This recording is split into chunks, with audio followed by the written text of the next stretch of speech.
Hi, welcome, and I'm so glad you came along. We're going to do a very brief presentation here. Not going to be a big sales pitch at the end of it. I know a lot of these presentations typically end with a sales pitch, but we're not going to do that. What instead I'm going to do is share with you 6 very big lessons that I learned from what has now been an 8-year SBI journey. So I'm going to share some slides with you. I've got that all set up on Keynote, and what I'll do right away is I'll share those. Let me just share my screen here. This is a Google Hangout, and we've got a screen share option here. So I'll share my entire screen. I'll bring the slides up, and there we go. So here's the title slide here. 6 big lessons I learned while building a 6-figure SBI business. Basically how you can finally earn the kind of income that your SBI site deserves, and how you can do that without spending years and years and years, like I did, writing tons of content, building hundreds of links, and spending hours and hours in the forums going over with other SBIers how to get more traffic, how to get more links, how to do this whole tortoise thing, and generally try and get the site where you feel it needs to be in order for you to earn the income you feel you need to earn. In other words, without doing what I had to do. And I'll tell you my story in a few moments, and you'll get a sense of just how long and arduous it was. So without going the way of the tortoise. Now, I got nothing against tortoises. Some of my best friends are tortoises. Actually, that's not true. That's not true. That would be kind of sad if that was true. But nonetheless, there's a lot to be said for impressing upon people that building a business is not something that happens overnight. I certainly understand the concept behind the tortoise and why he is the mascot of SiteSell. On the other hand, we live in very, very fast changing times, and the industry that we have chosen to work in, be it full-time, part-time, or hobby-wise, is perhaps the fastest developing and fastest evolving industry of them all, internet marketing. So the tortoise maybe is not the most appropriate mascot for a company that prides itself on selling internet marketing, learning, training. So that's really what I'm trying to do here, is give you an alternative plan. Certainly the SBI method works. I'm proof of that. Certainly there's a lot to be said for building content and building links and building a website, a business, the CTPM way. But there is another way, and I've learned it, and I want to share those lessons with you. So you are in the right place if you have built an SBI site and it gets decent traffic, as do all of mine, but you're not happy with the income that it's earning. You're also in the right place if you have an SBI site that used to earn decent money, maybe several $1,000s a month, and I've seen those folks in the forums. But of course, that was based on the fact that you got tons of traffic. But nowadays, in the post-Penguin, post-Panda world, you figured out that you really need to increase your income per visitor. I think I can help you there. You're in the right place if you pretty much abandon your SBI site. You're still paying the $29 a month, or you're paying the annual rate. You're not entirely sure why. Maybe your annual one is due for renewal in the next few weeks, months, and you're just trying to figure out if it's worth renewing. Or maybe you moved beyond SBI and you have now got a site that is hosted on WordPress or some other platform, and you're still looking at ways to sort of take all that hard work you put in and get your reward out of it. So maybe that's your story. And you're in the right place if you have one SBI site and it does okay, and you want to start another one, but this time you want to hit your income goals much faster. So those are the various criteria. Those are the folks that I hope are going to gain the most out of this webinar. But I also want to sort of put this up there. You're in the wrong place, and feel free to click away. I won't be offended. You are in the wrong place if you're just looking for some ninja trick to get more traffic. Check out the forums. The whole SBI process works if your number one goal is to get as much organic traffic as possible. I've done the system, the CTPM process. It does work, and I've got nothing but good things to say about that. So if that's all you're looking for, stay in the SBI forums. There's plenty of information there about how to do that. The action guide, the forums, the HQ, all of that stuff, the resources. You're in the wrong place if you've allowed frustration with your site's performance to turn you into an SBI hater. We all know some folks out there online who have basically become haters of SBI. They go onto platforms and forums and tell everyone who'll listen what an awful program it is. I frankly am not one of those persons. I'll be honest with you, I have had frustrations about my site's performance, but that has never turned me into an SBI hater. I do feel that the company, SiteSell, is a good company. I feel that everybody that works there, from Ken all the way down, are good people who are genuinely interested in trying to help their customers achieve their goals. So don't stay around if you've got nothing but bad things to say about SBI. You're in the wrong place if you still got your blinders on. On the one hand, we don't want folks who are SBI haters. On the other hand, we don't want folks who are just totally immersed in the whole SBI process and aren't interested in sort of stepping outside of their comfort zone and trying some new things. You can stay within the SBI forums and the SBI action guide if that's where your mind is right now, and that's nothing wrong with that. Nothing wrong with that at all. I was that guy for many, many years, and it's perfectly fine. And you're in the wrong place if you blame Google for everything that's gone wrong. Google is a company, more recently in the last 5 years or so, it's become a public company. So it really does have a completely different set of rules that it's operating by, and they don't owe anybody a free lunch. And I'm here to give you some tips on how you can sort of free yourself from Google and make your site a money earner, regardless of what Google has in store for it. So who am I? That's me, Michael Jones. That was actually taken on Cape Cod, where I live. And I have come up with the title SBI Sales Guy. It's a self-professed title. No one has bestowed that title on me, but I'll give you some insight as to why I think I deserve that title. I'm an 8-year veteran of SBI. I got involved way back when a lot of the internet marketing world was a very different place. So I've been around the block a few times. I founded Soccer Tournament Guide first and foremost. That's the site that I sort of made my name with. I've since founded 3 additional sites, 3 under my own name, and 1 other site, which is in my wife's name, but I do most of the work with it because she could really never get on with the whole SBI process, the CTPM stuff. Never really gained any traction with her. In addition to that, I have 3 other sites which are operating in WordPress and sort of built under the BizExpress method, if you will. So they're still very much in the SBI vein, but they just happen to be hosted on WordPress. In addition to all of my online marketing stuff, I've been a salesman for the last 25 or so years, off and on, in the magazine business, pounding the pavement, smiling and dialing, all the things that salespeople do. I've got a very long track record in that, and it's been a help in this whole journey of mine. And I think it's something that I've gained an incredibly valuable set of experiences, which I think have helped shape my view of internet marketing. I finally started to figure this whole thing out after years and years and years with SBI. I finally started to figure out the M part, which of course is the most important part, in about 2012. And again, I'll tell you that story in a few minutes. And yes, my sites now form the cornerstone of a 6-figure business. I don't know how many SBIers have ever got to that level. Certainly some have. I don't know how many, but I know it's not that many compared with how many people have started on the journey.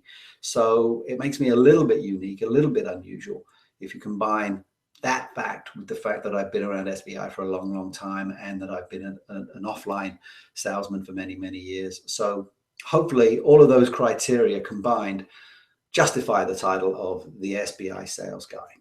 And here's what you'll learn. Here's what I think I can share with you if you hang around for the rest of this presentation. A new way of thinking about the CTPM process. And it should, if you sort of take action and if you're open to some new thinking and some new action sets, help you on a path to boosting your website's income as it did for me. What I think is the real purpose of content. We're told right from the very beginning, write more content, come up with more content. And I'm not entirely sure that that's necessarily the best thing to do, given what I now know. And I don't think you need anything like as much content as we're led to believe in the CTPM process. Why always focusing on SEO and organic traffic can cost you big in the long run. This has been a very, very important lesson that I've only really just sort of gotten to grips with over the last 12 months or so. And why putting your website at the center of your online marketing universe is not the best idea. Now, obviously your website's important, but something else should be at the very center of your online marketing universe. And I'll explain later on what I think that something is. So if you make sure you stay right to the end, I will send you a free PDF of 10 essential tools that I've used besides SBI to build a six-figure online business. You do need, I believe you do need more than just SBI to build these business to the level, to the full level of what it can be. And I'll share those tools with you. And no, I'm not going to try and sell you anything at the end. As I said earlier, no pitch webinar this is. But that said, there is nothing wrong with selling you something. If I had something to sell, I would certainly be happy to put some kind of a pitch at the end. After all, I am a sales guy, let's face it. The reason I'm not going to do that is because I frankly don't have anything to sell. And there's a reason, a very good reason why I don't have anything to sell. And we'll talk about that as well as we go through this presentation. So let me just start with my meandering SBI journey. And we'll start at the very beginning. We'll start when I was born in 1962. So yes, I am a baby boomer. I was born near London just before it became the coolest, most happening place in the world. This was around the time the Beatles moved down to London, the Stones, the Who, Carnaby Street, the King's Road, all of that good stuff. So just after I was born, literally within a matter of weeks of my birth, London became one of the hippiest, coolest places in the world. And I'm not sure that was a coincidence. Maybe just because I was there, it became so much cooler. I don't know. Pretty ordinary childhood in Britain. Nothing unusual about it at all. The only thing really of any great significance as far as this story is concerned is I did meet and fall in love with my first life love. And that was Manchester United Football Club.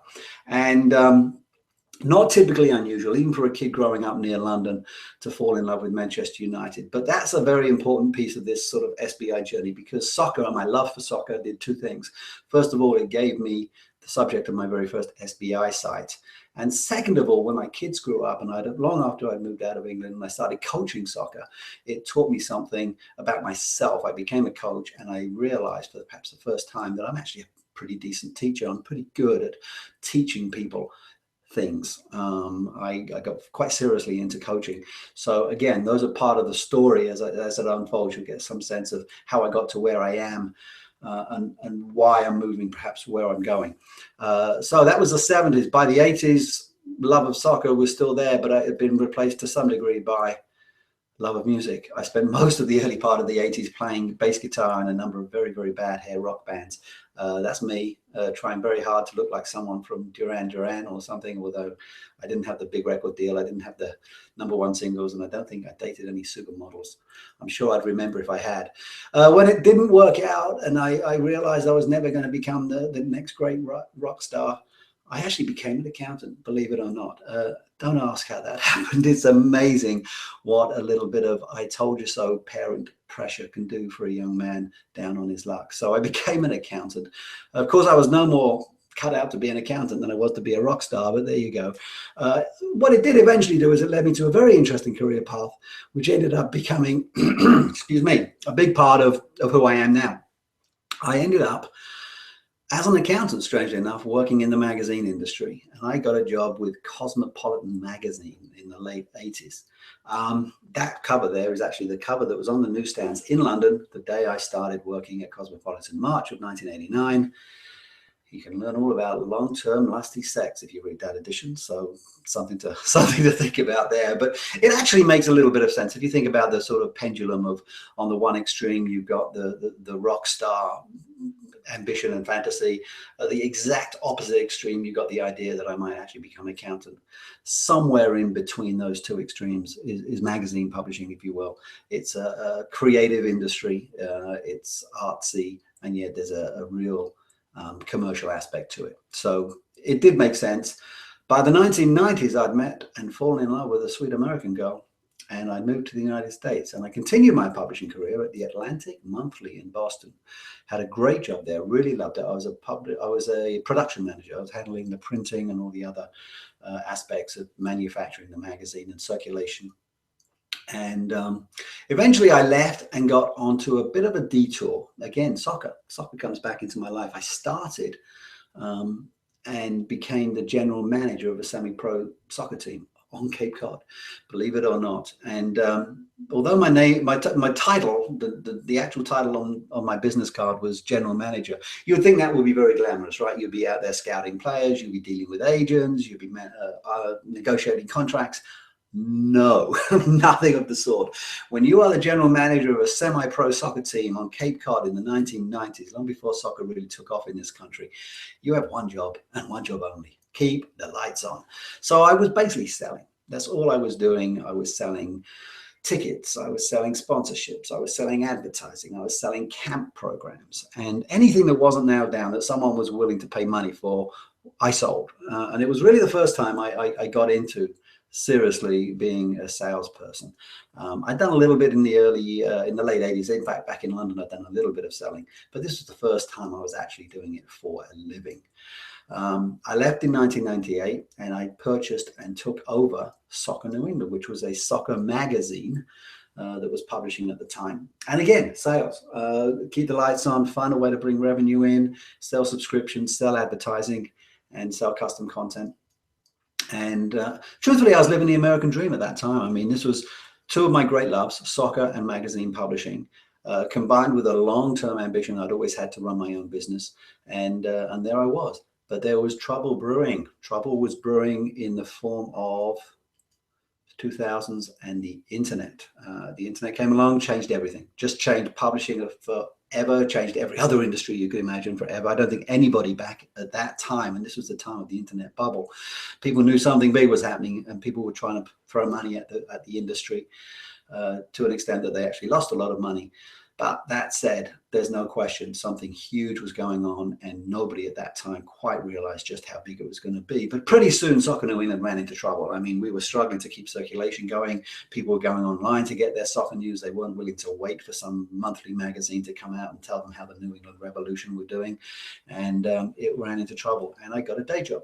I had to get a day job, and that day job was advertising sales. So this was the first time I'd ever gone out into the job market, literally put my resume front and center. I can sell, and I can sell well, and I'm pretty good at it, and I'd be a big asset for your company if you hired me as a sales rep. And I'd never done that before in my career, but in fact, I did get hired pretty quickly, and I did do pretty well. But I kept Soccer New England going. I never let it go. It was an evenings and weekends thing while I had a day job selling advertising in the local newspaper, and actually eventually the Boston Herald. So I took SNE online. And the only way to do that, or the best way to do that after I did a little bit of investigation, was to get involved with SBI. So August 4th, 2006 was when I joined the SBI community.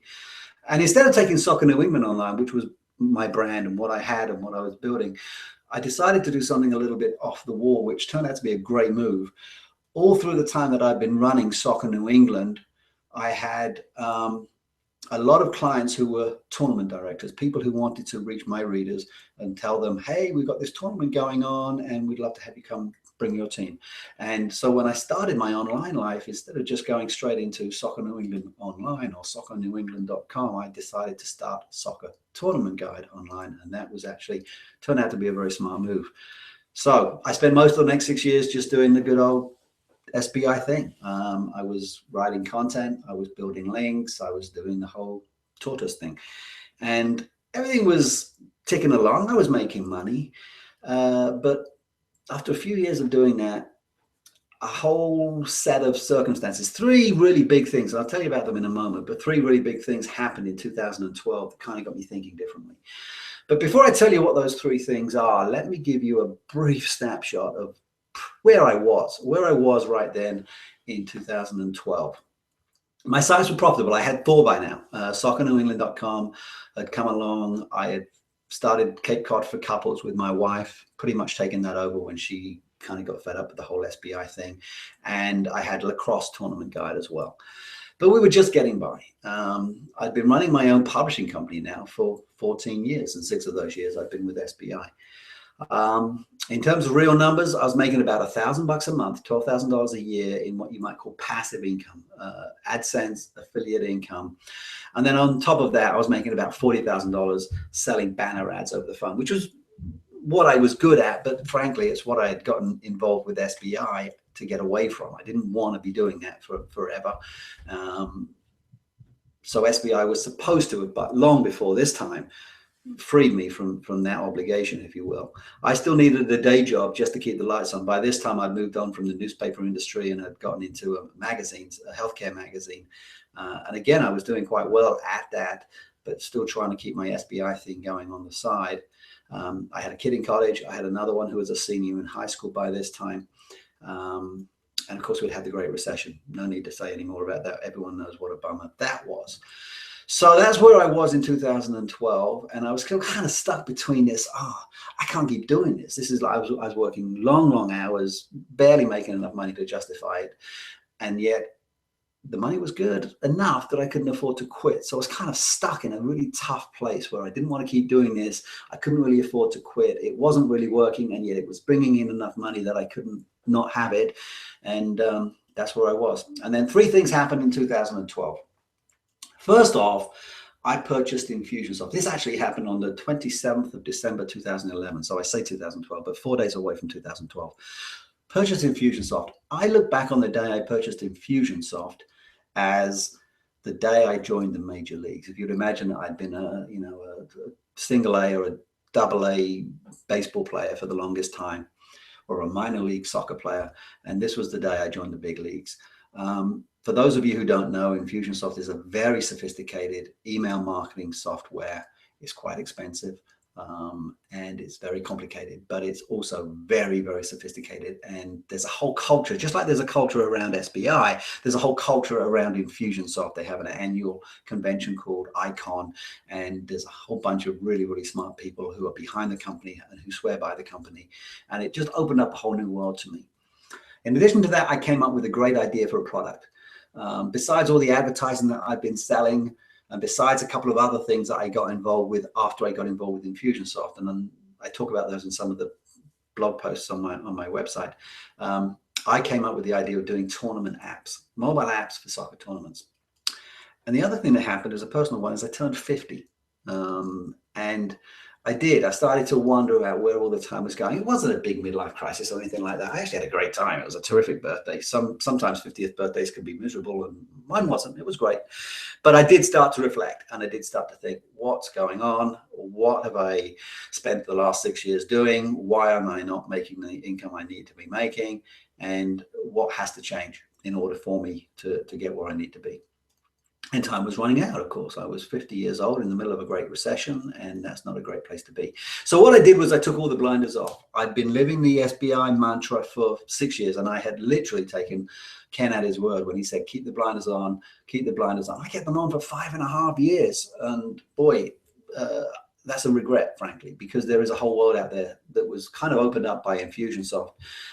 So I stopped thinking about the action guide. I stopped living by the CTPM guidelines. I even stopped going into the forums, and frankly, by then they'd gotten kind of depressing. A lot of people were going in there to gripe and groan about how terrible Google was and how Panda and Penguin had wrecked their business.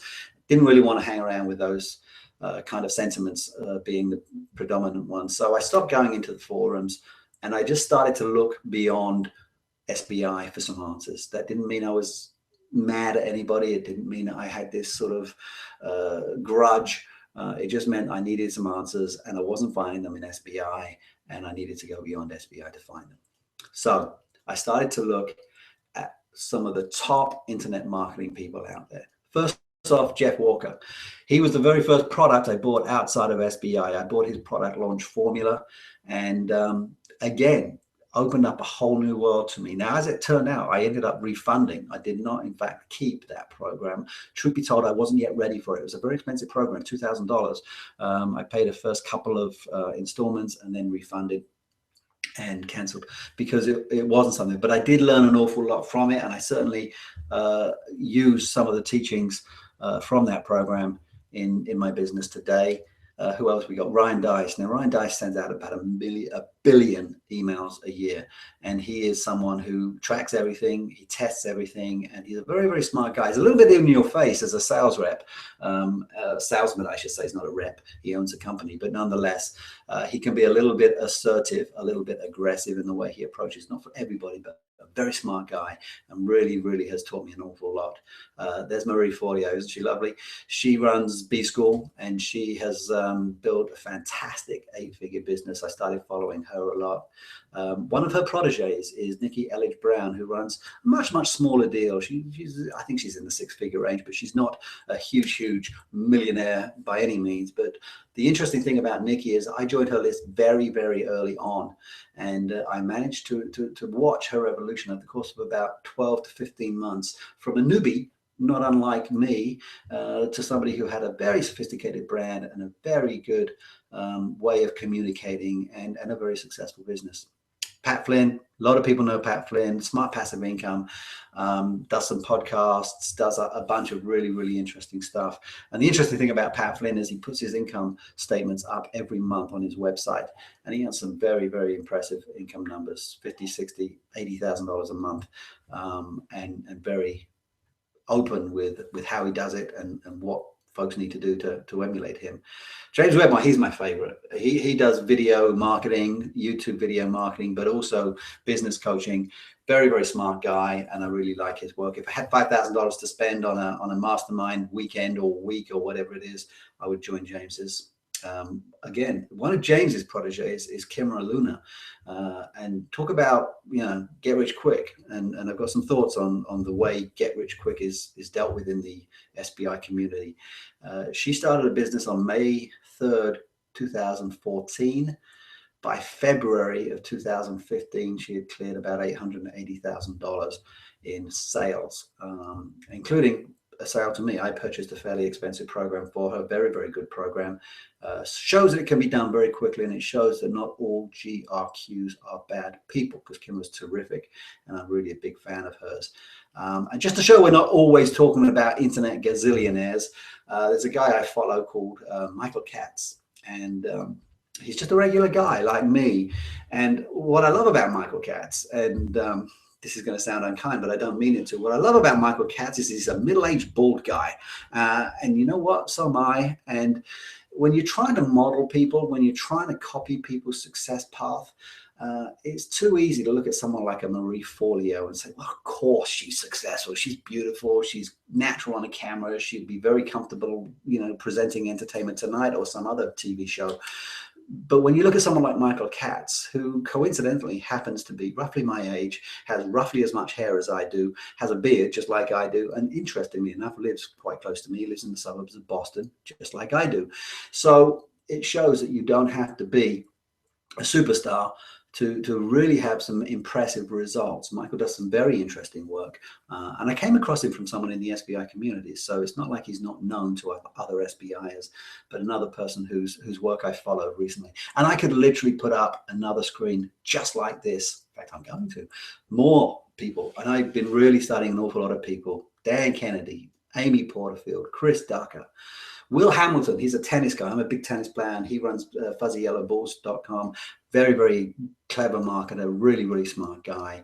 This is Jermaine, and Jermaine Griggs, his name is, and he does music. And again, one of my other interests is music, as I mentioned earlier, and does some really impressive marketing. I found out about him through Infusionsoft. David Siteman Garland, very smart guy, does an awful lot of work in online courses, had a very successful podcast for many years. Not doing so much lately, he's just had a baby, not doing so much. That's Evan Pagan, and that is John Lee Dumas, and he's big in the podcasting world and done some very, very, very impressive work here. Many of these people I follow, all of these people I follow, many of them I purchase products from. And all of them have accomplished extraordinary levels of success, depending on what you think is extraordinary, much, much more quickly than I was doing. So I wanted to follow these folks and stop following the way of the tortoise and find a quicker way to make more money. It was that simple. And these folks are very smart people. They're not bad people. They're not out to rip you off. Some of them have some products that are very, very expensive. That doesn't mean they're bad. It just means they're good. And that's really, this and many others are the people I've been studying for the last 2 years or so. So I became an avid student, and I took all my SBI knowledge, which was not inconsiderable. I've been doing this SBI thing for 5 years, so I knew the way of the tortoise. But I also added that to all my years of offline experience. And then I built upon it by studying all of these really fantastic internet marketers. I invested a fortune in courses. I want to say about $15,000 I've spent in various courses and books, and of course, an enormous amount of time. And they were doing much, much better than me. So I really was paying attention to how they shortcut that process. And I'm not going to lie, it was sometimes difficult. Sometimes my work suffered, if you will. I was spending more time studying than perhaps I was doing some other business thing, but it was very much worth it because I finally, after now almost 8 years, cracked the code on monetization and got myself to this point where I now have a six-figure business, and I've distilled all those lessons of the last 6 years into six sort of broad areas. Six broad areas. I know ordered them in much the same way as the CTPM process, plus a couple of bonus ones at the end. So let me quickly go through these, and I'll share them with you, and then I'll go into each one in a little bit more detail, or at least some of them in a little bit more detail. That's the number one. Content is not for driving traffic. There you go. That's an interesting concept. Very different from what we're taught in SBI.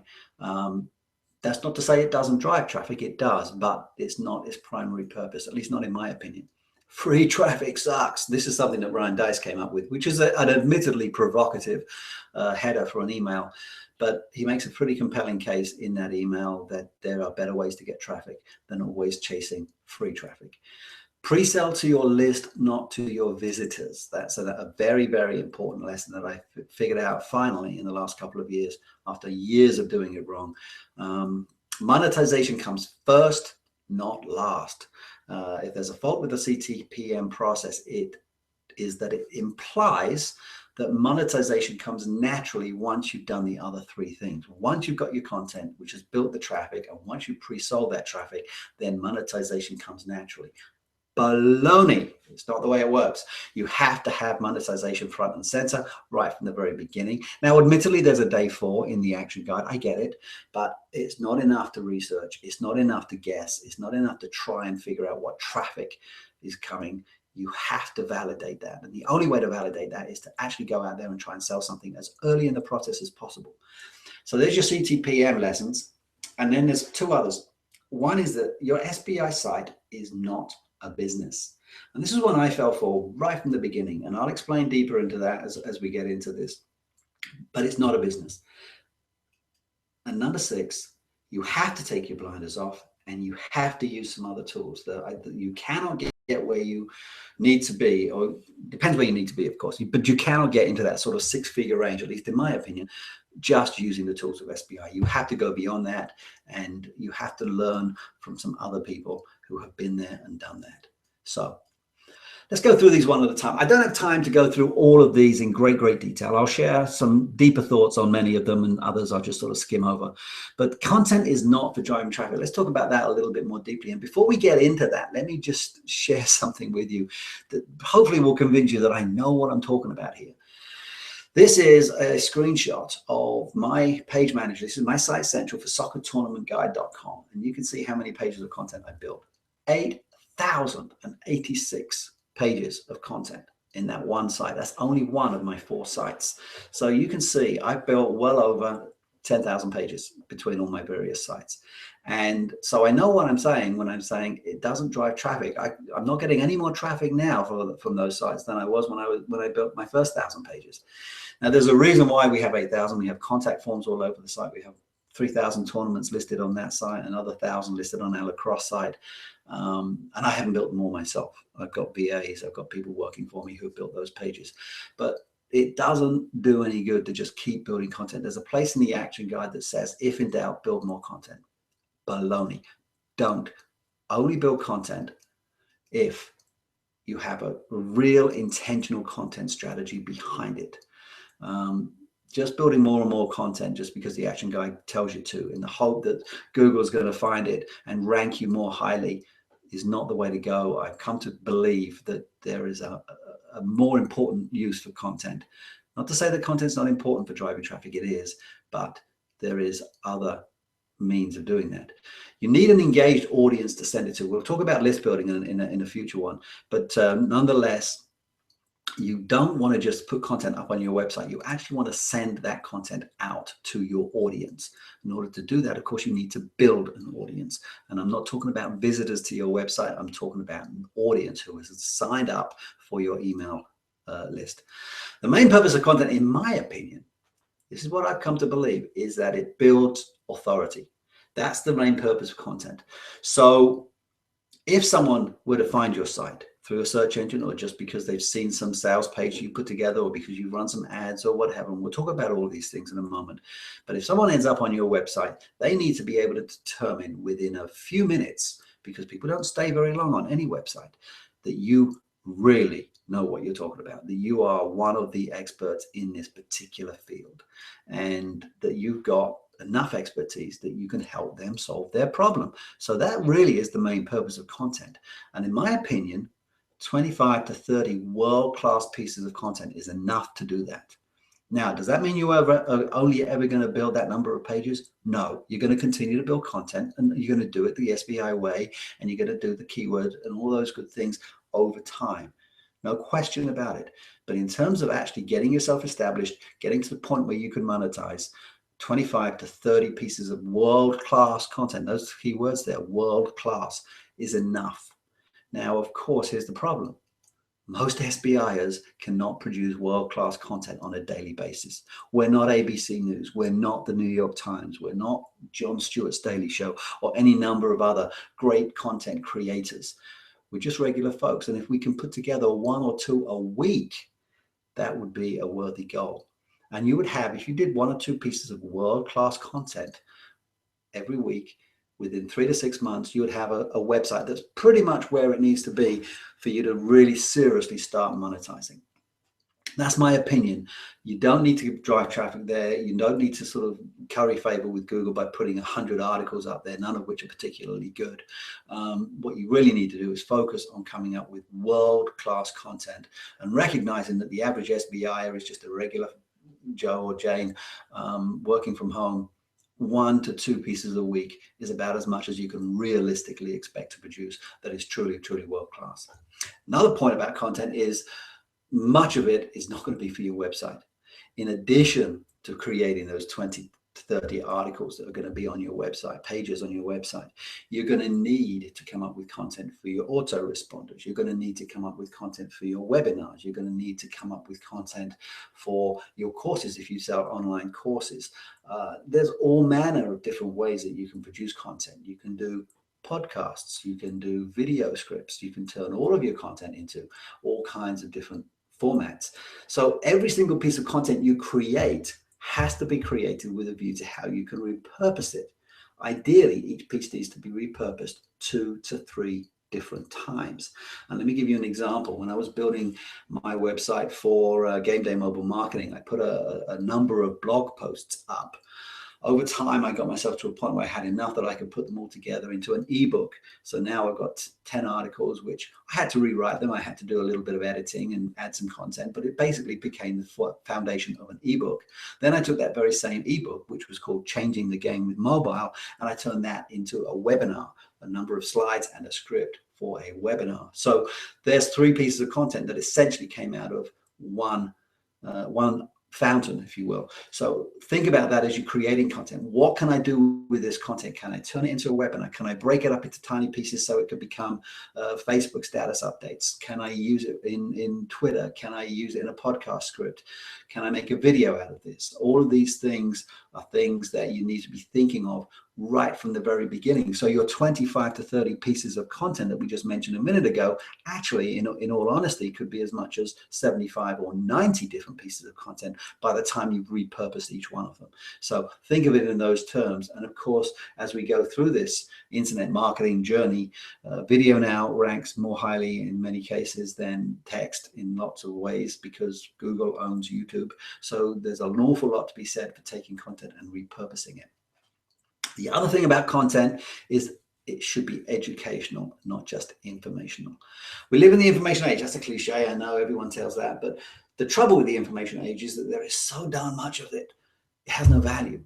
If all you're putting out is endless streams of mere information, you're never going to be able to monetize your site effectively. I've come to believe that information is simply not enough. You have to find a way to turn your information into education. We all know how expensive education is. I've got 2 kids in college right now. I can tell you from firsthand experience how expensive education is. And I've been in the information marketing world for the last 8 years.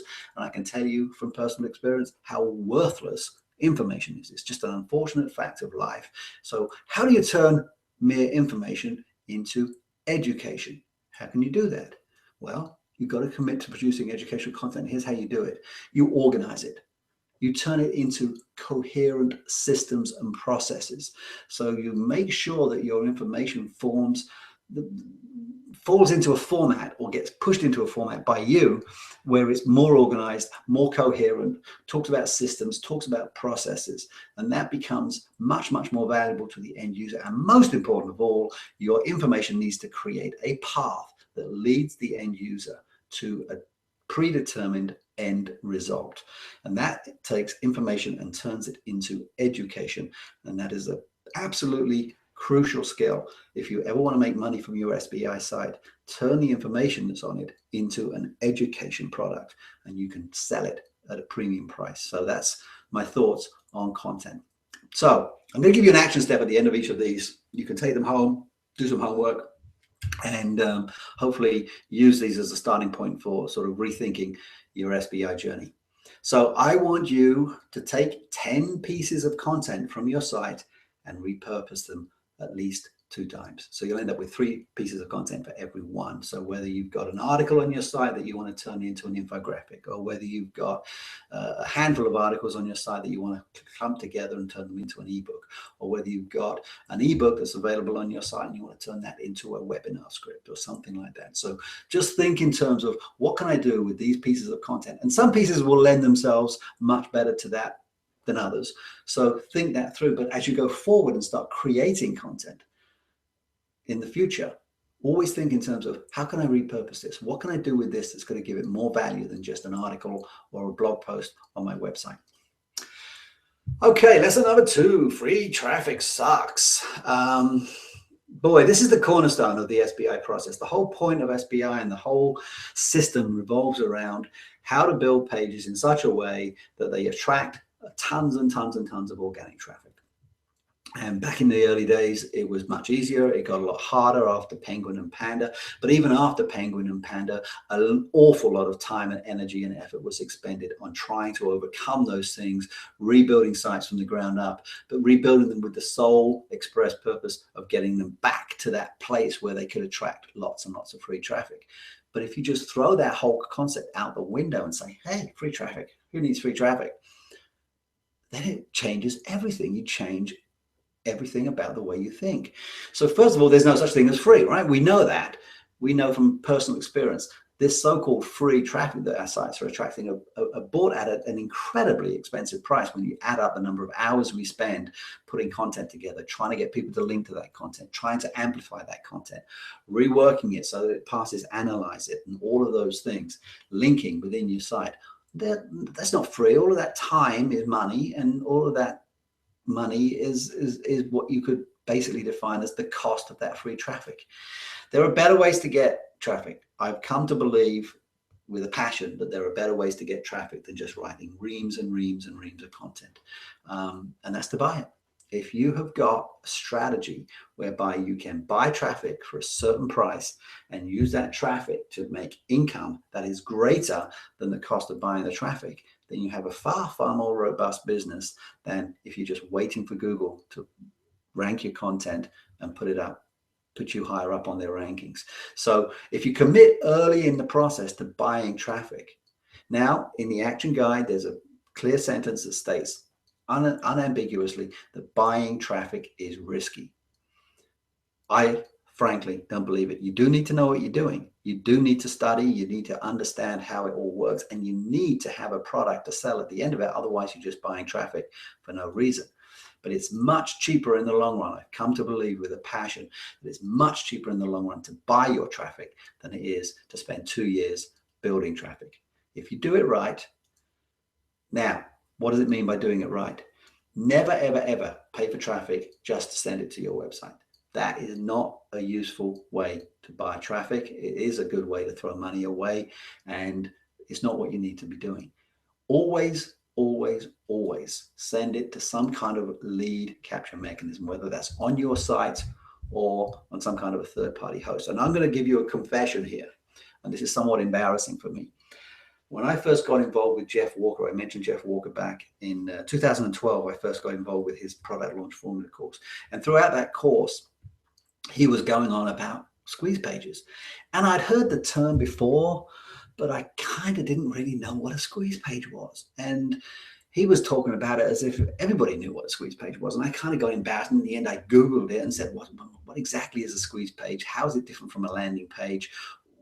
What is the significance of this term that this so-called internet marketing expert is using so frequently?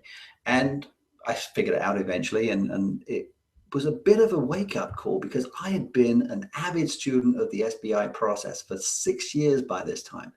How can you go through 6 years of pretty high-priced internet marketing training and not know what a squeeze page is? Now, maybe you can blame the student. Hey, I was not paying attention in class, or whatever.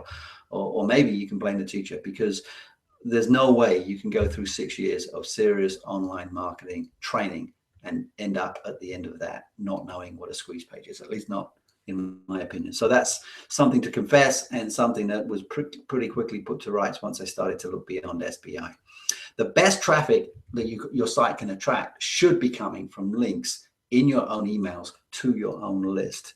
And the reason that that traffic is so much better than the free traffic that we're so adamant that we need to be attracting is because that is traffic you control.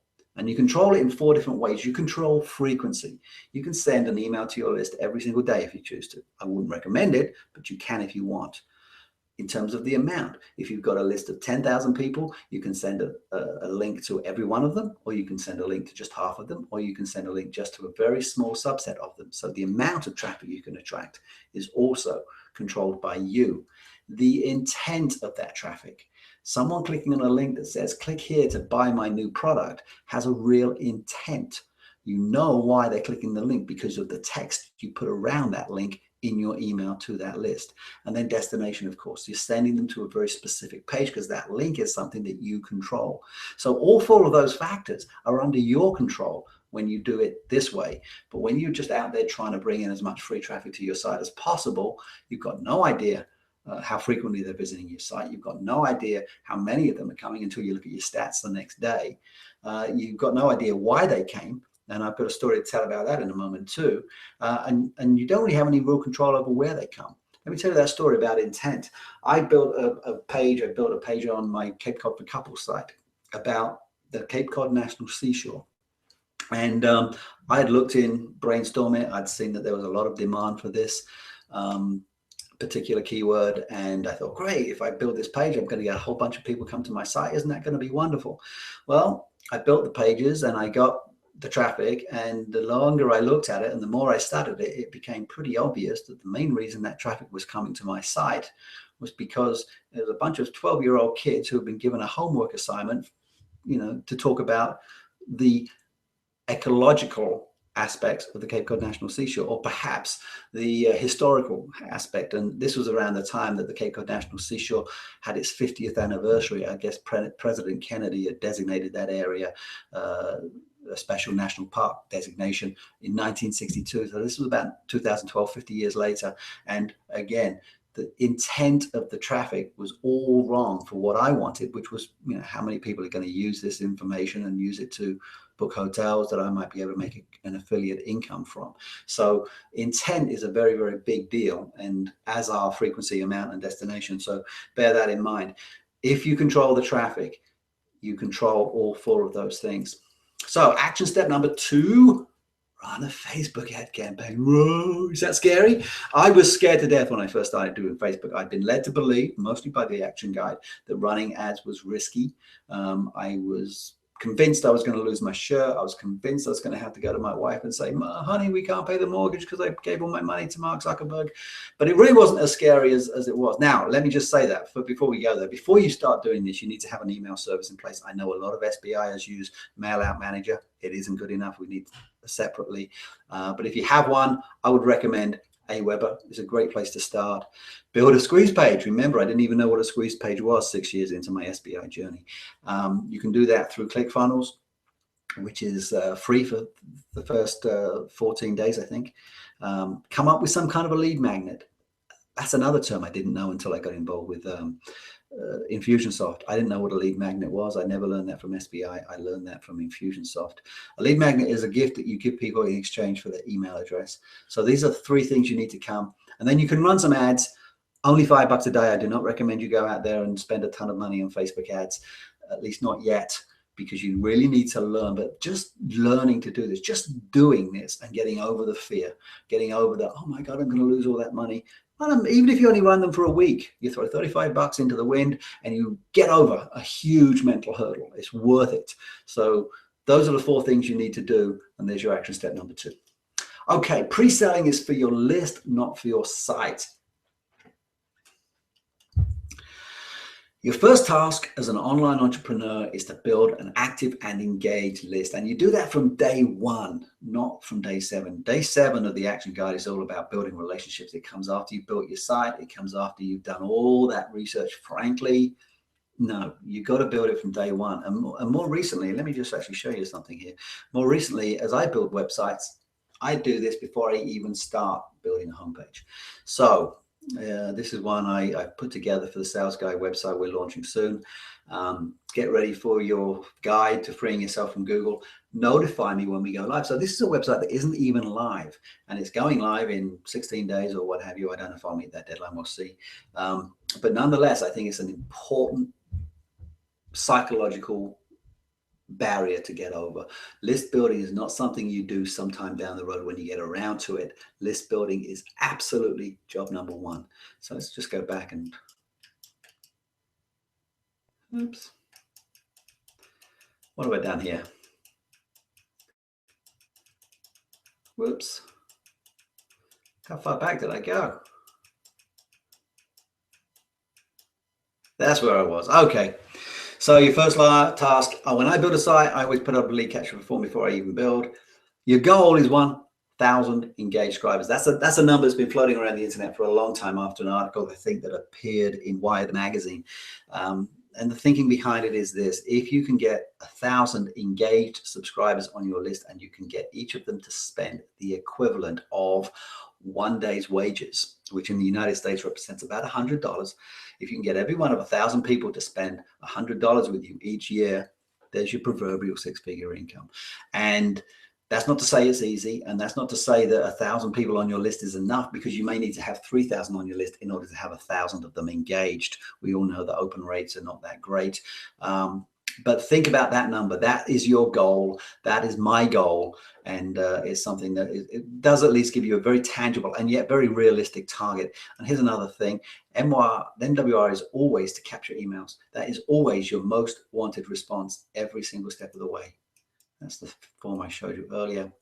And why is that true? Because 70% of your visitors will never return to your site. We used to have bookmarks.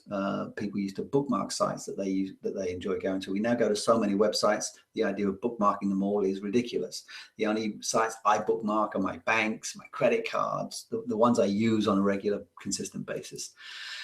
Lists don't grow organically. Remember that. You cannot build a list just by putting a little form up on your right-hand margin. I did that for many, many years and through Mail Out Manager. 6 years into my SBI journey, I had 600 names on my email list. Within 2 years of joining Infusionsoft and being more proactive about it, I had, I think, 13,000. I'm now almost pushing 20,000. And the reason I know that is because I'm going to have to pay more money to Infusionsoft if I go over 20,000. And I'm starting to look at that very real possibility. So don't think that they're going to grow organically. You have to take very specific active steps to build lists, and it's job number 1. Frankly, it's far more important than building a website. Here's an interesting one. Getting subscribers off your list is just as important as getting them onto it. Getting the right people on your list is critical. Therefore, some of the people on your list are clearly wrong. And that's an important aspect that people need to understand. And at least, at the very, very least, you need to be able to segment your list, which is why Mailout Manager is not a suitable program. You need to be able to segment your list so that your true fans are isolated away from the folks who are just sort of interested in you. So bear that in mind. There's a whole science on list building, lead capture forms, lead magnets, all those sorts of things. Very, very important part of internet marketing. And it's not something I think is covered well enough in the action guide. Here's a few tips on building engagement. Your best content should always be sent to your list first. This is what I do most of the time now. When I'm putting content up on my website, the first thing I do, I stick it up on the website initially, but literally within minutes of it going live on the website, I send out something to the email list saying, hey guys, here's my weekly email blog post. Click this link to get it. So they get it first. They know that they're getting this exclusive information long before the search engines will ever go and spider that page, long before anybody else gets access to it.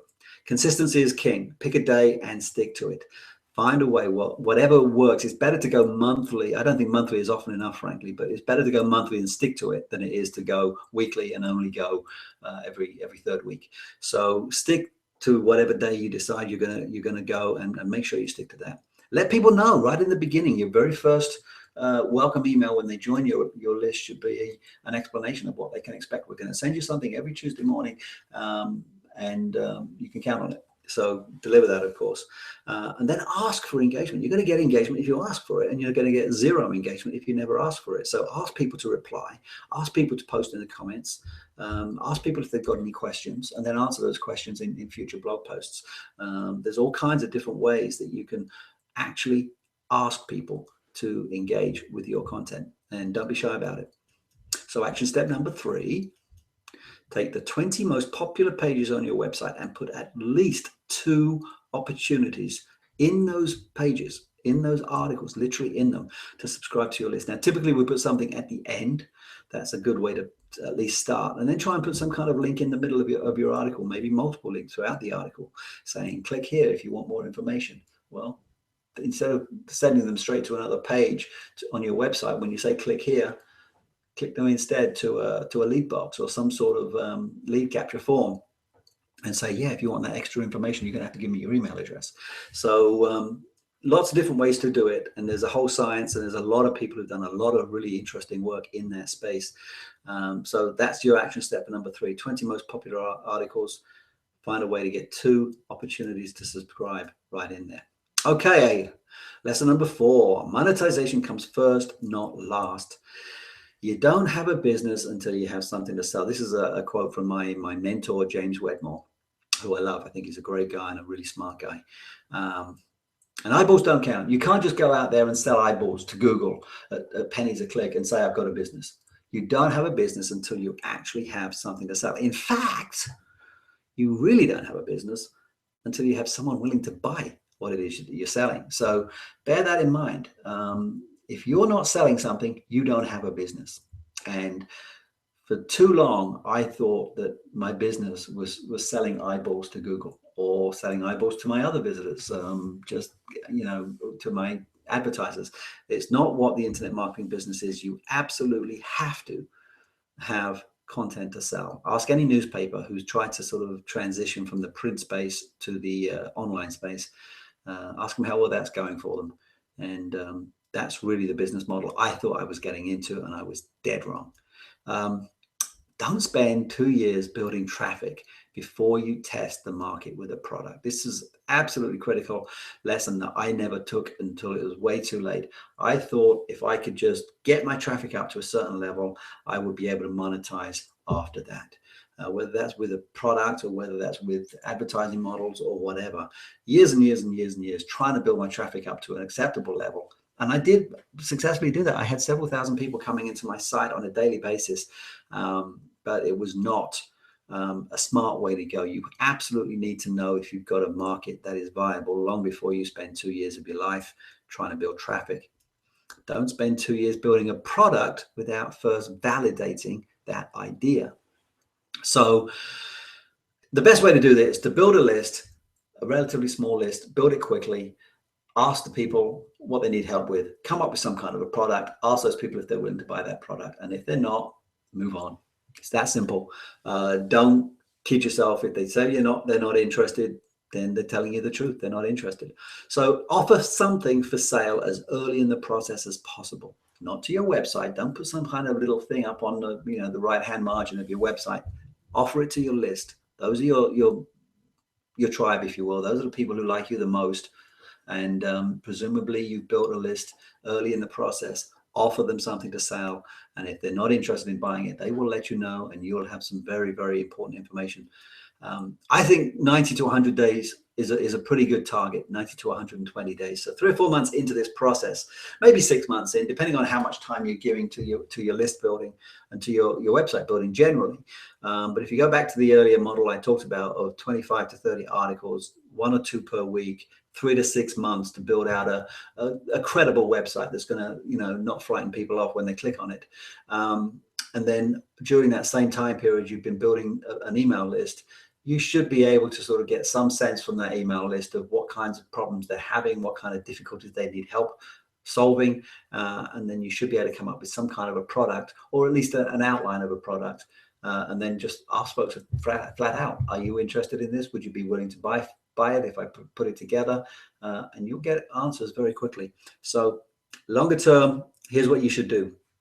You need to have multiple products for sale, multiple sources of income, and ideally at different price points. So you can get people in at an entry level price point, at a mid-range level price point, and at a premium price point. So that's what I would shoot for. And ideally have 2 to 3 products at 3 different price points. So you're looking at 6, maybe 9 different products. And the reason you want to have 6 or 9 is because, again, you don't want to fall in love with anything. You don't want to have any kind of long-term commitment to any given product, because people might not want it, in which case you have to come up with something else.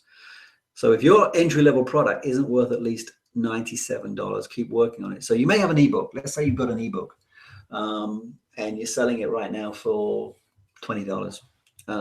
That's not enough. You're not going to make enough money selling a $20 ebook to be able to make a significant amount of money to justify the work you're putting into this site.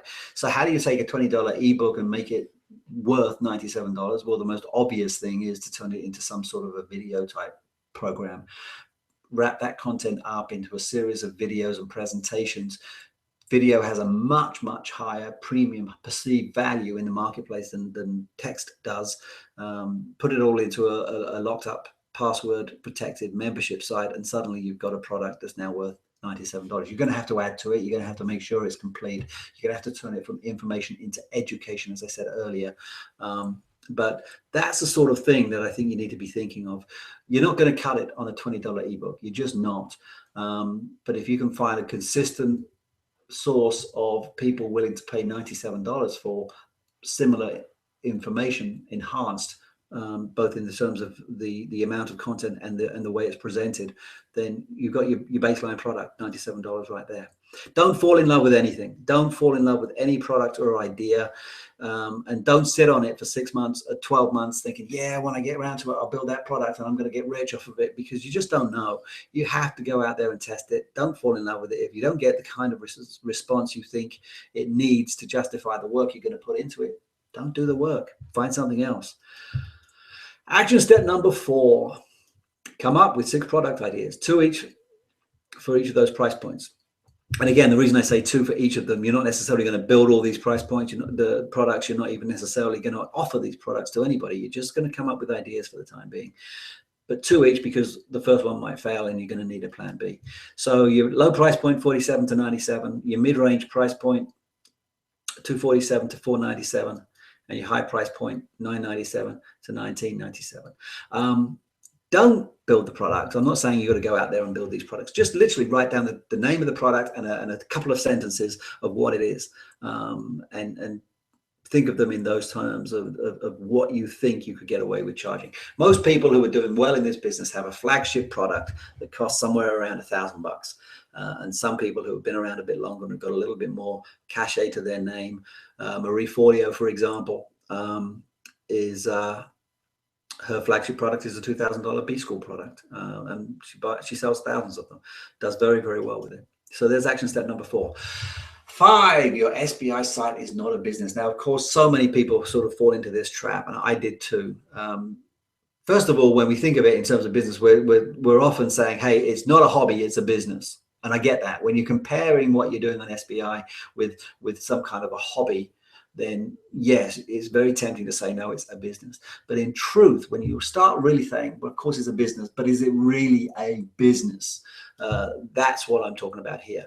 Your website is not a business. It is a lead generation vehicle for your business. That is the distinction I'm looking for. So again, I came at this from the offline media world, where a magazine is a business. I mean, you have an audience, a subscriber base plus newsstand sales, and you sell advertisers. First of all, you sell the subscriptions and the newsstands, so you actually sell the product, and then on top of that, you get advertisers who are interested in reaching it. And I fell into the trap early on of thinking, well, all this is an online version of a print magazine, right? I mean, I've got an audience, I've got traffic coming in, I just need to sell ads.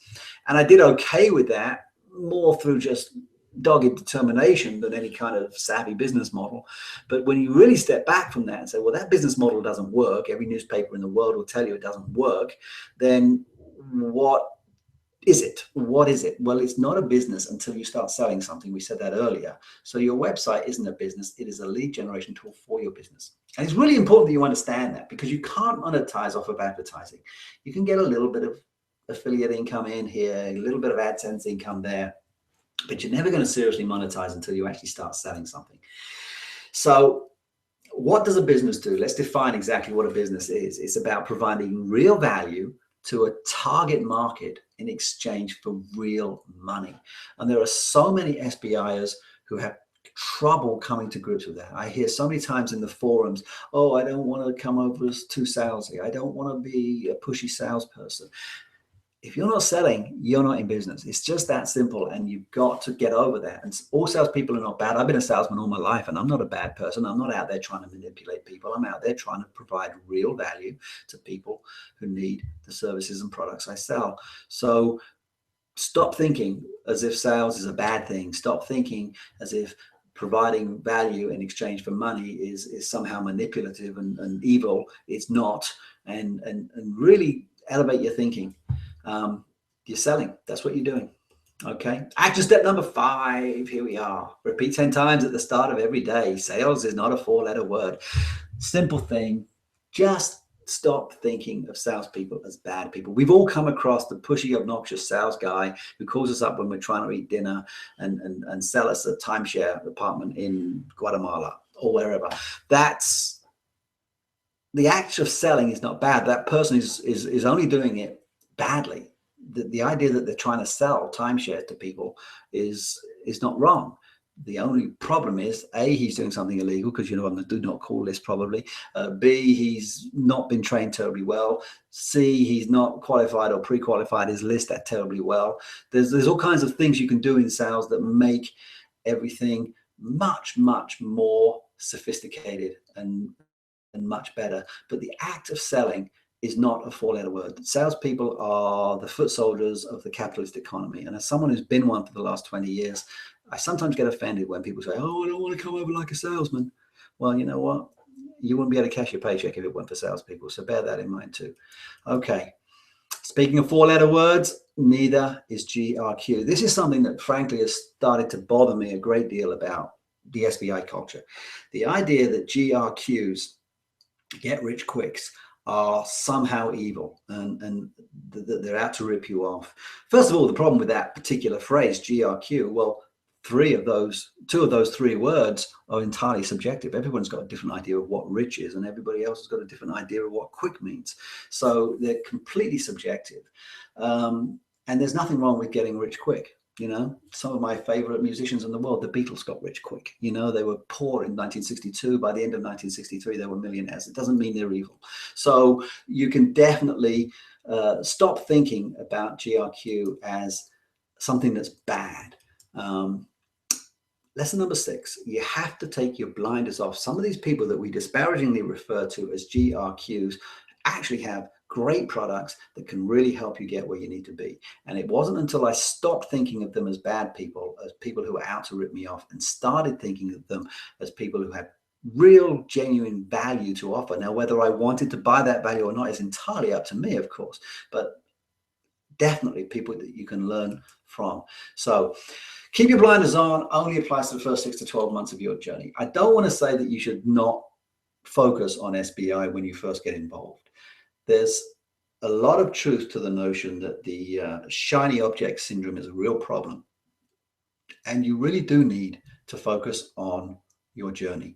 But what I did, which was just a terrible mistake, was I kept my blinders on for 5.5 years. It wasn't until 2011, the very end of 2011, when I got involved with Infusionsoft, that I suddenly realized that there was this whole other world out there of people who hadn't taken the SBI journey, who had built perfectly successful businesses without going the way of the tortoise. So that particular advice is sound advice, but not if you take it to extremes like I did. There are people out there who can help you, and you need to find your people. You need to find the people who resonate with you. There are a lot of people who may find someone like a Ryan Deiss very a little too much. I like him, and I certainly think he's a very smart guy, but he's not for everybody. And there are certainly people who might look at someone like a Marie Forleo and say, well, it's all right for her. She's beautiful and she's photogenic and she's a natural on camera. So she might not resonate with some other people. That's why I threw Michael Katz in there, the bald middle-aged guy like me who still does an awful lot of really good work in internet marketing. So find your people, find people that you can resonate with.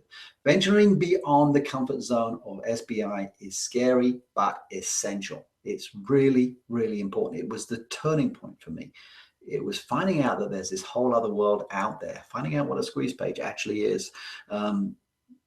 That's what took me from making $1,200 a month to making, $12,000 a month in online marketing. Expense is not the measure of how good a particular course is. We tend to think in terms of value for money. Real investors, real business people don't think in terms of value for money. That's how consumers think. But business people think in terms of return on investment. So you may spend, I just spent recently $2,000 on a course. It's got 12 modules, 9 of which I kind of already know. Because I've been in SBI for a long time and I've been studying internet marketing for a long time. So I could look at that very easily and say, oh, that was no value for money. 9 out of the 12, 3/4 of the course I already know. That's not how you measure it. You measure it on return on investment. If anything in those 3 other courses that I don't know much about ends up returning more than $2,000 in additional revenue and income, then it's a return on investment that's worth spending. So don't think of it in terms of how much it costs. Think in terms of how much it's going to return if you fulfill the particular instructions and learn from the course. You will need tools. There's no question you're going to need tools beyond what SBI offers, and that unfortunately means spending additional money over and above the $300 you're spending. Start with an email provider. You have to have an email provider. Mailout Manager will not do it for you. I use Aweber and I use Infusionsoft. There are others, GetResponse. I've heard some good things about ActiveCampaign. Never used them. Don't know what they are. But a guy I have an awful lot of respect for loves ActiveCampaign. Infusionsoft is very expensive and very sophisticated and very complicated, and it's not for everybody. I pay $200 a month for Infusionsoft, much more than I pay to SBI, even for 4 sites. So bear that in mind. It's not for everybody. But Aweber costs $19 a month, and the first month is $1. So certainly worth looking into. You'll need some kind of funnel building software, I believe. I don't believe you can build the kind of squeeze pages and funnels that you need through SBI's pages. I use Lead Pages. I've heard a lot of good things about ClickFunnels. Haven't used them, but they have a free trial. Lead Pages is $37 a month, but they have higher levels. ClickFunnels, I think, is about the same, but they have a free month to start you off. So perhaps worth looking at that if budget is an issue. Hopefully you can get on board there and make money back before the free trial ends. And I think these are the bare essentials. I do not believe you can really seriously monetize your site unless you've got the very least a third-party email provider and some kind of way to build sales funnels. So that's my thinking on that. Action step number 6.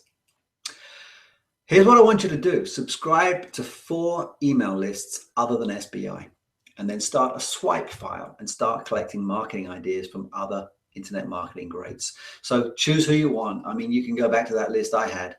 Jeff Walker, very expensive. He only has one product. He's very expensive. Ryan Dice is great, but not for everyone. Marie Forleo is lovely. Nikki's great. I love Pat Flynn. If I had to recommend anybody, I'd certainly recommend Pat Flynn. Certainly recommend James Wedmore. I love Michael Katz for the reasons I explained. Amy Porterfield's great in the area of social media. David Simon Garland, as I said, he's not doing very much these days. He's just had a baby, not doing quite so much. So find 4 people in the internet marketing space at a minimum and subscribe to their email list. And as they start doing launches, they will start doing launches. They will start sending you stuff. Follow them and just save those emails into some sort of a folder on your computer and keep track of what it is they do. You'll find it very, very instructive and well worthwhile. So there's your task for that. So there you have it. 8 years of hard knocks, a lot of hard work, no question, and some victories and a lot of defeats, but it's all boiled down into 6 lessons that if you follow them, or at least take them to heart, use the insights I'm sharing with you, use them as you see fit in terms of your own business, I think it'll do an awful lot to help magnify your income opportunities. You're welcome. And I don't know why you came here today. I'm going to assume that you came here because you're not getting the kind of income that you feel you deserve. Your BAM, all the things that you've done to get your site where it is, you thought you were going to end up a lot further along in terms of the monetization. That's certainly how I felt a couple of years ago.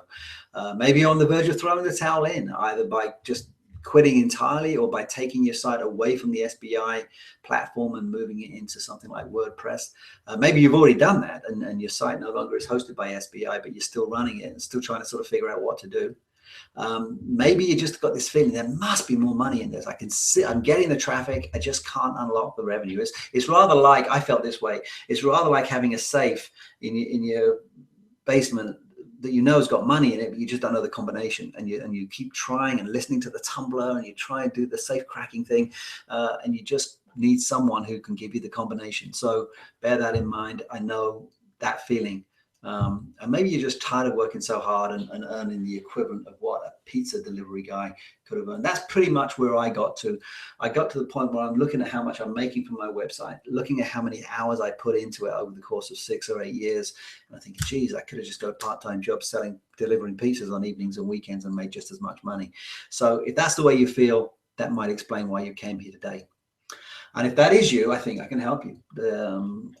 I went on this journey. I went out and studied and learned an awful lot from an awful lot of different people. And I found what I think is the secret to monetization. Definitely part of it is the action guide. I don't think I could have got where I am today had it not been for my SBI experience. And part of it, without a doubt, is the years I spent in the offline world selling. I think that's also shaped my views and my insights into this. And part of it, of course, is what I've learned from these new mentors who have been so helpful in sort of helping me see different ways of thinking beyond CTPM. And in the spirit of paying it forward, I want to share that with other SBIers. And I'm more than happy to do more of these presentations. I do occasionally post in the forums and share what I've learned. I absolutely do believe that every SBI out there who's accomplished a certain level, I'm not talking about complete newbies who've only just started their journey, but anybody who's got a reasonably well-trafficked site can absolutely boost that income dramatically if they just start thinking a little bit differently, getting out of their comfort zone. And the reason I believe that is because you've already done the hardest part. I mean, really, you've got a website up, which is frankly hard for anyone to do. And not only that, but it's attracting traffic. If you've done this the SBI way, and if you've got yourself to a point where you've got a relatively high traffic website, now we don't know the intent of that traffic. We don't necessarily know that it's lucrative or monetizable traffic, but at least you've got traffic coming in. And if you start to sort of take some of the steps I've outlined in this presentation, you can very quickly sieve out the ones who are going to be monetizable and put them onto a list and start building relationships with them. So you've already done the hardest part. Now, that's not to say the next steps are easy. It's not easy building this. I've gone through an awful lot of learning curve and anxiety and sleepless nights over the last 2.5 years. And I've come to the conclusion, and I count myself very much in this category. Most SBIs are great at content, and they're really bad at branding, sales, and marketing. Now, I've been doing sales and marketing for a long time. Branding, I didn't really have much of a handle on until recently, but it was just so much easier. Part of the reason I was attracted to SBI in the first place was because they kept saying, well, all you need to do is do content. I thought, great, I'm really good at content. I'm a pretty good writer and I can do the content easily. And I was trying, frankly, to get away from the sales and marketing, which, although I do it in my offline career, I would rather not have done it. I was looking for a way out from that. So I can help, because I've been on both sides of that particular fence. People who are really, really good at content get to grips with the sales and marketing side of it. It's not as scary as you might think. It's not as pushy and obnoxious and as manipulative as you might think. And it doesn't make you a bad person to be constantly looking for ways to sell what you have to the market you've defined. SiteSell itself, I don't think is particularly good at those things. When I compare the marketing that I see from SiteSell with what I see from Marie Forleo, for example, or Dan Kennedy or Ryan Deiss, they're not in the same league. I'm sorry to say it, because I love the guys at SiteSell. I think they're good people, but the marketing they do compared with the real masters of this game is not particularly strong. So I'm not sure they're the right people to necessarily teach their students how to market when they struggle to market themselves. I've come to believe it's a great place to start. It's a great on-ramp to the internet marketing space, but it'll only get you so far. And there's another quote from my mentor, James Wedmore: what got you here is not going to get you there. I don't know if that's actually James's quote, but he says it all the time. And it may come from somebody else originally, but essentially, if what you've been doing has got you to this point where you're kind of satisfied but a little frustrated too, kind of that point I was at in 2012, then you've got to change. You've got to do something different going forward, because if you just keep doing the same thing, you're going to stay in the same place. And that's really where I was. I kept building content, got myself to a certain level, and the only way I was going to get beyond that level is to stop doing that and start doing something different. So bear that in mind. I think I can show you the path to real monetization. I really do. And I wish someone had done this back for me. I mean, really, if someone had just taken me by the hand back in 2007, 2008 and say, well, this is, now you've got your website up and running, this is what you need to do next. It would have been tremendously valuable for me. There are gaps, there's no question, in the M part of the CTPM process as outlined by the action guide. There are gaps, and they're important and they need to be filled. And I think I can help you fill them. I can help you overcome that classic SBI disease of fear of selling, because I've done it. I've been an online and offline successful salesman, and I can shorten the monetization curve from what it was for me, which was several years, to I think probably several months, particularly if you've already got a website up and running. I think we can do what I did, only even quicker, and get you really seriously monetizing in a much, much shorter time frame if we change some of the rules a little bit, break out of some of those conventional thinking. So, in other words, can I help you go from this to this? That's a big tortoise when you compare it to the size of a race car, isn't it? Goodness, a little scary. But nonetheless, the way of the tortoise, I feel very strongly the tortoise is an inappropriate mascot for an internet marketing company. And I really feel that it's also part of the culture that that it's okay to trundle along at a relatively slow pace. I got to tell you, I'm 52 years old now, and I don't have time to keep trundling along at the pace of a tortoise. If I'm going to really make the kind of income I need to have the kind of happy retirement I'm looking for, and to do the things for my kids and my grandkids as and when they come along that I want to be able to do, I've got to stop acting like a tortoise. I've got to start acting like a race car. So that's what I think we can have you guys do. But that said, as promised, no sales pitch. I did say that I wasn't going to give you a sales pitch at the end of this. However, there's always a however. Two things I'd like you to do, and let me stress, I only want you to do these things if you want to do them. I'm not going to badger you and tell you should do this and that you're crazy if you don't do this, because really you've got to have, what I've just said in the last 60 minutes or so has got to have resonated with you. And if it hasn't, then don't do what I'm going to ask you to do. I would like you to subscribe to my exclusive VIP subscriber list. Okay, that's one thing I'd like you to do. And I'd also like you to join my private Facebook group. Okay, so there's two things I'd like you to do. Neither of those things is going to cost you a penny. And to make it even more enticing, I'm going to give you 100% money back guarantee. So if you spend no money with me and you're not satisfied, I'll give you no money back. That's a little joke. Why a VIP list when you've already subscribed? You're on my list anyway by virtue of signing up for this webinar. But remember, we talked about this.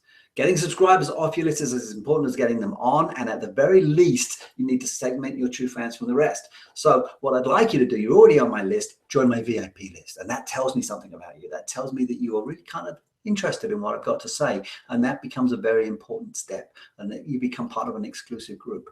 Why join a Facebook group when we already have the SBI forums? Again, it's about exclusivity. It's about taking an extra step. If you're not willing to do that, that's fine. We won't fall out over it, but it tells me an awful lot about just how serious you are and how viable this idea of mine is. We are going to be discussing things in that Facebook group that are by their nature very private. We're talking about money, we're talking about income. And sometimes those kinds of conversations, there have been times in the past where those kinds of conversations have really come afoul in the forums. There was one very well-known situation a few years ago where somebody put some very personal content up in the forums, ultimately ended up regretting it because she felt people were sort of stealing her ideas.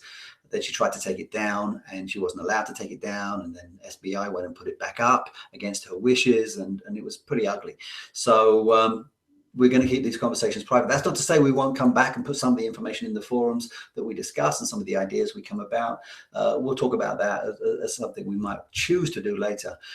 We are going to be discussing things that go against the CTPM principles. Now, again, I've got nothing against SBI. I'm not out to trash anybody. I think they're a great company and it's a great process to get you started off.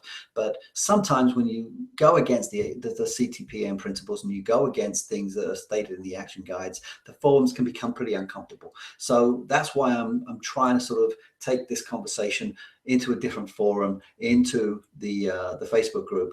And again, I'm not abandoning the forums. I will be posting on a regular basis in the forums.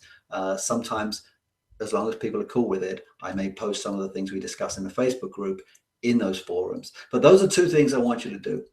And full disclosure, my aim is to see if there is a business to be built around this knowledge that I've acquired.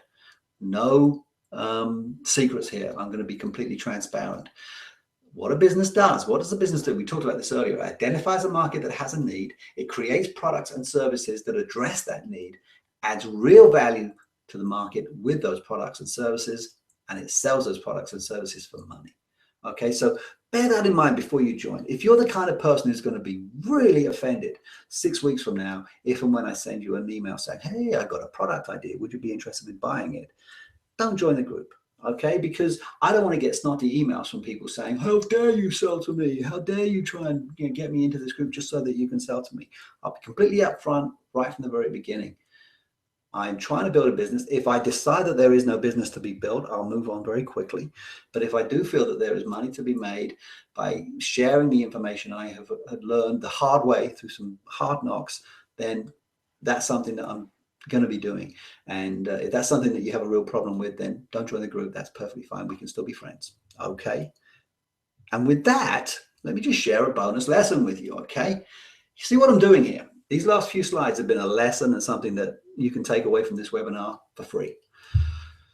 Important to disqualify people as it is to qualify people. Okay, remember what we said, getting people out of your tribe, off of your list is just as important as getting the right ones onto it. So those last few slides that I just did, and particularly that last one, was all about disqualification. This is something that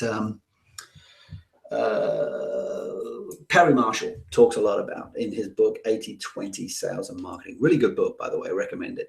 And he talks about disqualifying people. And as someone who's been in the sales business for the longest time, one of the first things we teach young entry-level salespeople is how to qualify a prospect. Find out if they've got a need, find out if they really are the decision maker, find out if they've got a budget. But by very nature, qualification also means disqualification. If someone does not have a need, if someone is not particularly interested in what you have to offer, if someone just flat out doesn't have any money, then it's important to disqualify them right from the start. So that previous slide I just showed you did exactly that. It said, hey, if you're the kind of person who's going to be offended if I try and sell you something, don't join. It's really, really important that you take that lesson away. No extra charge for this free webinar if you take that bonus lesson away from it. Okay. Remember right at the very beginning of this thing, I said you're in the wrong place if, you're in the wrong place if, you're in the wrong place if. Same thing. It's about disqualifying people. Get them out of your tribe before they even join. If somebody who saw that right at the very beginning of this presentation and clicked away as a result, I lost one of my viewers on my presentation, but trust me, that's better than having someone on my list who's not appropriate, not a suitable person to be on there. So go through here. These last few slides were a very, very important market test. And think about this. Just think about this for a moment. I've invited you to a free webinar. It costs nothing to sign up. It costs you nothing to show up. And at the end of that webinar, after I've given you an hour's worth of free material, I've asked you to do two things, neither of which is going to cost you a dime. Now, if I can't get at least a few hundred people to do that, then what chance do I have of making a viable business out of this? None, right? That's the answer, none whatsoever. So while this particular process, this little 4 or 5 slides that I've just shown you, they're not going to tell me if I've got a real business. They're not going to tell me if my business is viable, but they will tell me if it's not viable. And by doing that as early in the process as possible, I could save myself 1 or 2 years of my life. And that's a much, much better way of validating a business than going into brainstorm it and looking at some traffic stats of people that may be looking for information for a homework assignment, who are 12 years old and have no credit cards. And bear that in mind. This is one of the big gripes I had with my early days of SBI. When you go through day 4, it's all about research, it's all about estimating, it's all about guessing. And the only way you can really know if there's a viable market out there is to do this kind of qualification and disqualification process. So bear that in mind. It's a free lesson, no extra charge for that. So here's what's going to happen. Well, my clicker's not working. Let's go in here.